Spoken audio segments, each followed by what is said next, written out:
Students को क्या परेशानियां होती हैं जॉब हासिल करने के हवाले से और क्यों होती हैं। इंटरनेशनल स्टूडेंट्स के अंदर जो इंटरेस्ट है वो थोड़ा कम हो जाता है। इस कंट्री में कितने टाइम आप पोस्ट स्टडी वीजा पर काम कर सकते हैं। अस्सलामुअलैकुम वरहमतुल्लाहि वबरकातुहू। उम्मीद करते हैं कि आप लोग बिल्कुल खैरियत के साथ होंगे और इंशाल्लाह आज की वीडियो बहुत ही अहम और आपके लिए बहुत इंफॉर्मेटिव होगी।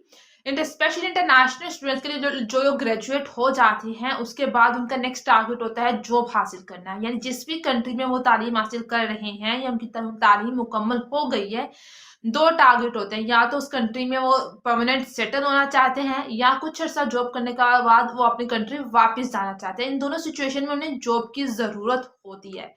इंटरनेशनल स्टूडेंट्स जो कि आप उस कंट्री के रिहायशी नहीं होते हैं तो उनके लिए जो है स्ट्रगल वो भी थोड़ी ज़्यादा होती है और उन्हें जॉब हासिल करने में बहुत सी मुश्किलात और बहुत स्ट्रगल करनी पड़ती है।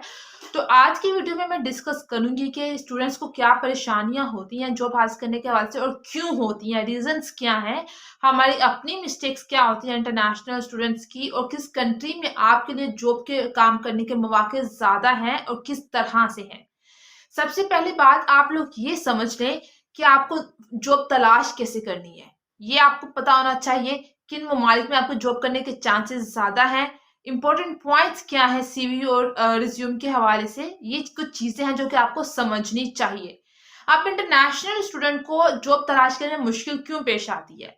हर कंट्री के अंदर कवानीन डिफरेंट होते हैं और वर्क परमिट के बगैर आप किसी भी कंट्री में जॉब पर काम नहीं कर सकते हैं। अब जब कंपनीज इंटरनेशनल स्टूडेंट्स को हायर करती हैं और उन्हें वर्क परमिट देना पड़ता है तो इसके लिए उनका फाइनेंशियल जो बर्डन है वो बहुत बढ़ जाता है। उन्हें एक्स्ट्रा टैक्सेस पे करने पड़ते हैं और हर कंट्री के कवानीन भी डिफरेंट है, जिस वजह से कंपनीज का इंटरनेशनल स्टूडेंट्स के अंदर जो इंटरेस्ट है वो थोड़ा कम हो जाता है। एक तो रीजन ये है। दूसरा रीजन ये होता है कि तजुर्बे की कमी, आपके पास एक्सपीरियंस नहीं होता। जब आप फ्रेश ग्रेजुएट होते हैं और जॉब मार्केट के अंदर जाते हैं जॉब तलाश करने के, तो एक्सपीरियंस ना होने की वजह से भी आपको बहुत ज्यादा मुश्किलात का सामना होता है। तीसरा एक रीजन ये भी हो सकता है कि जब आपके रेफरल्स नहीं होते, कॉन्टेक्ट्स नहीं होते हैं और नेटवर्किंग नहीं होती है, इस वजह से भी आपके जब लिमिटेड कॉन्टेक्ट्स होते हैं तो आपके इतने कॉन्टेक्ट्स ना होने की वजह से भी आपके जो ना चांसेस वो थोड़े कम हो जाते हैं। आप सिर्फ रिज्यूम सेंड करते हैं, सीवी भेजते हैं, लेकिन रेफरल्स नहीं होते हैं, कॉन्टेक्ट्स नहीं होते, तो चांसेस थोड़े से कम हो जाते हैं। सेकेंड में अभी बात करने वाली हूँ किस कंट्री में कितने टाइम आप पोस्ट स्टडी वीजा पर काम कर सकते हैं। पोस्ट स्टडी वीजा ये होता है कि जब आप अपनी डिग्री मुकम्मल कर लेते हैं तो कुछ कंट्रीज आपको अलाउ करती है कि कुछ अर्सा आप उनकी कंट्री में रहकर जॉब तलाश कर सकते हैं। जहाँ अगर आपको जॉब मिल जाती है और आपको वर्क परमिट मिल जाता है तो आप उस कंट्री में काम कर सकते हैं, अदरवाइज आपको अपनी कंट्री वापस जाना पड़ता है। तो इस सिलसिले में हर मुल्क के अपने कवानीन होते हैं। कनाडा की बात करें तो पोस्ट ग्रेजुएशन वर्क परमिट के ऊपर आप 3 साल तक वहां पर रह सकते हैं, जॉब तलाश कर सकते हैं, मिल जाते हैं तो वहां पर जॉब कर सकते हैं अगर आपका वर्क परमिट अप्रूव हो जाए। ऑस्ट्रेलिया की अगर मैं बात करूं तो वहां पर आपको एक उनकी सब क्लास है 485 टेम्परेरी ग्रेजुएट वीजा के तहत आपको 2 से 4 साल तक का वर्क परमिट मिलता है और फिर आप इस दौरान अपनी जॉब तलाश कर सकते हैं और अपना वर्क परमिट के अंदर आपको वीजा मिल जाता है तो आप वहां पर काम भी कर सकते हैं। अगर जर्मनी की हम लोग बात करें तो जर्मनी ने अपना एक न्यू क्लास इंट्रोड्यूस कराई है, जॉब सीकर वीजा, यानी कि अगर आप वहां पर हैं तो वहां पर ही या आप किसी और कंट्री से भी वहां पर जॉब सीकर वीजा के तहत जा सकते हैं। तकरीबन 1 साल से लेकर 18 माह के दौरान का कुछ ये अरसा है जिसके दौरान आप वहां पर रह सकते हैं विदाउट एनी जॉब, लेकिन इस दौरान आपको जॉब तलाश करनी होगी और अगर आपको जॉब मिल जाती है तो आप अपना वीजा वर्क वीजा में कन्वर्ट करवा कर वहां पर काम कर सकते हैं और अगर आपको जॉब नहीं मिलता तो आपको अपने कंट्री वापस आना होगा। अगर हम लोग ग्रेट ब्रिटेन बरतानिया के कंट्रीज की अगर हम लोग बात करें तो वहां पर आप ग्रेजुएट रूट के तहत 2 साल तक बगैर स्पॉन्सर के जो है वहां पर जॉब कर सकते हैं।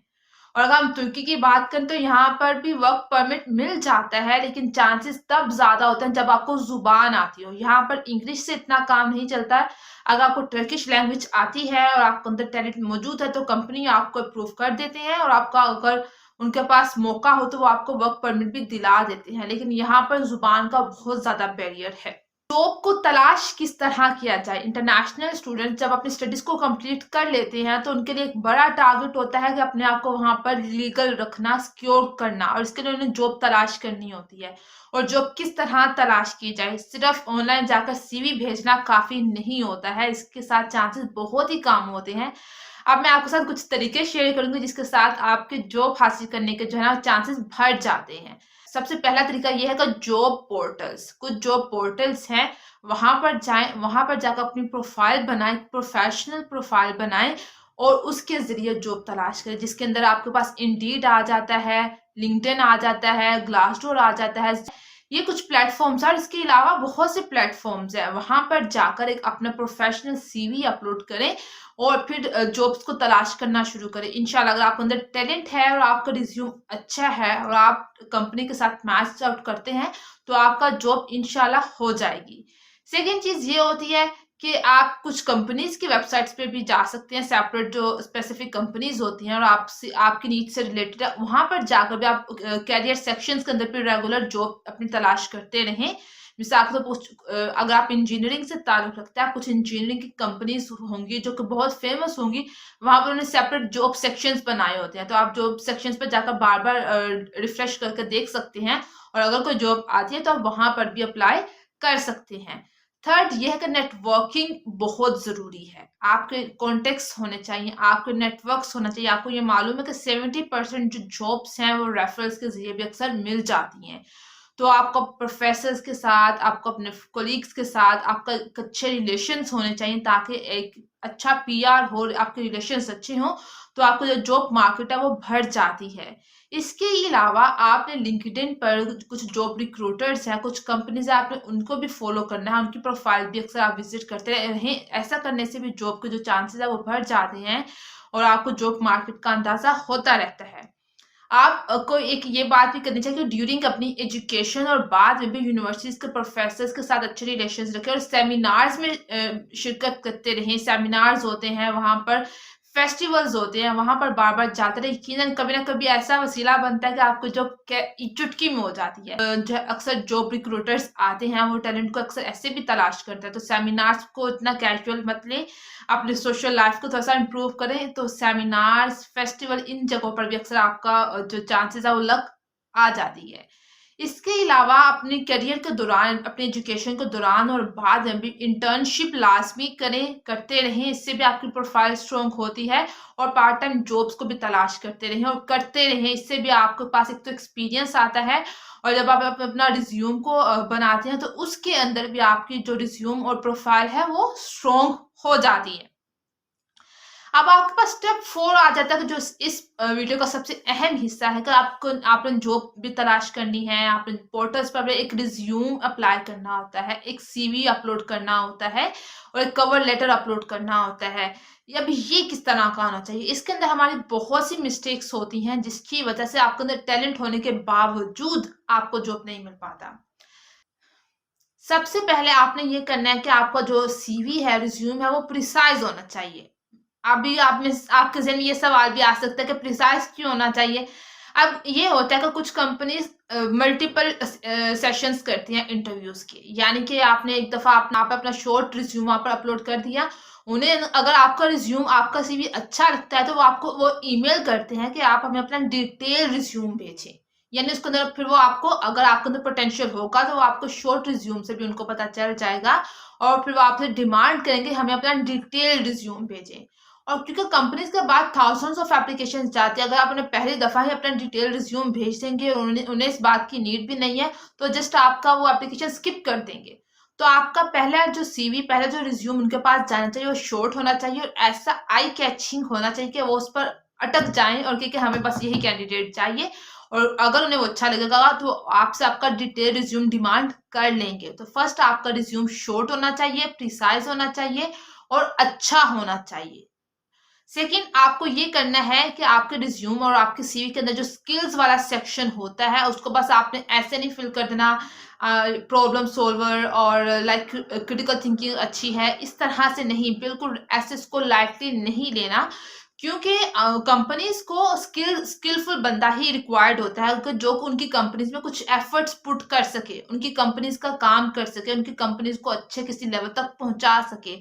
तो आपने स्किल्स वाले सेक्शन के अंदर वो चीजें फिल करनी है जो कि उस जॉब के लिए रिक्वायर्ड है। तो आपको हर जॉब के लिए, आप अगर मल्टीपल जॉब्स पर अप्लाई करते हो, आपको अपना रिज्यूम जो है वो बार बार रिवाइज करना होगा। फॉर एग्जाम्पल, अगर मैं बायोकेमिस्ट्री की टीचर हूँ, अगर मैं केमिस्ट्री की तरफ ज्यादा जा रही हूँ फील्ड के अंदर, तो जो मुझे केमिस्ट्री रिलेटेड वहां पर स्किल्स डालनी होंगी। और अगर मैं बायोलॉजी की तरफ जा रही हूँ तो मुझे बायोलॉजी रिलेटेड ज्यादा स्किल्स डालनी होंगी उस स्किल्स वाले सेक्शन के अंदर। तो स्किल्स वाले सेक्शन के अंदर वो स्किल्स डालें जो जॉब से रिलेटेड हैं, जो जॉब के साथ मैच आउट होती हैं। थर्ड ये है कि अपना रिज्यूम के अंदर, अगर आप ऑनलाइन फिल कर रहे हैं अपना रिज्यूम और अपना रिज्यूम ऑनलाइन अपलोड करें, तो कीवर्ड्स का यूज करें। कीवर्ड्स ऐसे वर्ड्स होते हैं जो कि अक्सर कंपनी फिल्टर आउट करती है। अगर उनके पास, अगर एक जॉब के ऊपर 10,000 एप्लीकेशन उनके पास गई हैं, तो वो कुछ कीवर्ड्स के साथ भी एप्लीकेशन को शॉर्ट आउट करके, तो पहले उन एप्लीकेशन को देखते हैं। अगर उनमें उनको अपना पोटेंशियल कैंडिडेट ना मिले तो अब वो बाकी की तरफ जाती हैं। तो अगर उन्हें शॉर्ट वाली एप्लीकेशन के अंदर सब कुछ मिल गया तो वो बाकी एप्लीकेशन रह जाती हैं। तो थर्ड टिप यही है कि अपनी रिज्यूम, अपनी सीवी के अंदर कीवर्ड्स का इस्तेमाल करें और अपने अपने रिज्यूम को बहुत ही अच्छा बनाना है आपने। समटाइम्स ऐसा भी होता है कि कुछ जॉब्स पर अप्लाई करते हुए आपको अपना कवर लेटर लिखना होता है, लिहाजा कवर लेटर भी आपने अपना बहुत अच्छा, प्रिसाइज और टू द पॉइंट लिखना है। उसके अंदर वो लिखना है जो कंपनी डिमांड कर रही है, जो कंपनी आपके अंदर देखना चाह रही है। अगर आप चाहते हैं कि मैं सीवी और रिज्यूम के ऊपर और या कवर लेटर के ऊपर अलग से वीडियो बनाऊं, तो कमेंट सेक्शन में लास्ट में लिखिएगा, इंशाल्लाह मैं जरूर बनाऊंगी। अगर आप एक दफा जॉब के लिए सिलेक्ट हो जाते हैं तो उसके बाद आपका इंटरव्यू भी होता है, और इंटरव्यू में मोस्टली एक तरह से ही सवालात पूछे जाते हैं और आपको उन सवालात के आंसर्स बहुत अच्छे से तैयार करने होंगे। मैंने इसके बारे में एक अलग से वीडियो भी बनाई है कि वो है तो स्कॉलरशिप के हवाले से, लेकिन इंटरव्यू के हवाले से आप उस वीडियो को भी देख सकते हैं, मैं लिंक यहाँ ऊपर दे दूंगी। तो उसके बारे में मोस्टली यही क्वेश्चंस पूछे जाते हैं कि इंट्रोड्यूस योरसेल्फ। इसका आपने बहुत अच्छे से आंसर देना है। समटाइम्स इंटरव्यू के अंदर ही आप सिलेक्ट हो जाते हैं और आपको बहुत अच्छी जॉब मिल जाती है। तो इंट्रोड्यूस योरसेल्फ यानी आप अपने बारे में तारुफ करवाएं। इसके अंदर आपको पता होना चाहिए कि आप इस क्वेश्चन के अंदर क्या आंसर करेंगे। सेकंड, कंपनीज जो है वो आंसर क्वेश्चन ये करती हैं कि हम आपको हायर क्यों करें। इस क्वेश्चन का भी आपने उनको अच्छा आंसर देना है कि मेरे हायर होने से ये चीज हो सकती है, या किस तरह से भी इसका आपने अलग से सर्च आउट करना है और बहुत अच्छा तैयार करना है। क्योंकि कंपनी के बाद अगर एक पोस्ट है तो उसके ऊपर थाउजेंड्स ऑफ एप्लीकेंट होंगे, तो अब उस 1000 में से वो आपको क्यों हायर करे, इस बात को आपने अपने आंसर के जरिए प्रूव करना होगा। समटाइम्स वो ये भी क्वेश्चन पूछते हैं कि अपनी स्ट्रेंथ्स और अपनी वीकनेस बताएं, तो इस क्वेश्चन को भी आपने बहुत केयरफुली आंसर करना होगा। तो आज की वीडियो इसी बारे में थी कि जॉब आपको किस तरह तलाश करनी चाहिए, क्या मसाइल हैं स्टूडेंट इंटरनेशनल स्टूडेंट्स के हवाले से, और क्या टिप्स हैं, और आपको जॉब तलाश किस तरह करनी चाहिए। तो आज की वीडियो किस तरह लगी कमेंट सेक्शन में लाजमी बताइएगा, और जो टिप्स आपके साथ शेयर किए इंशाल्लाह अगर आप उनको फॉलो करेंगे और अगर अल्लाह पाक ने चाहा तो आपको जो लाजमी मिल जाएगी। या फिर कभी, तब तक के लिए अल्लाह हाफिज।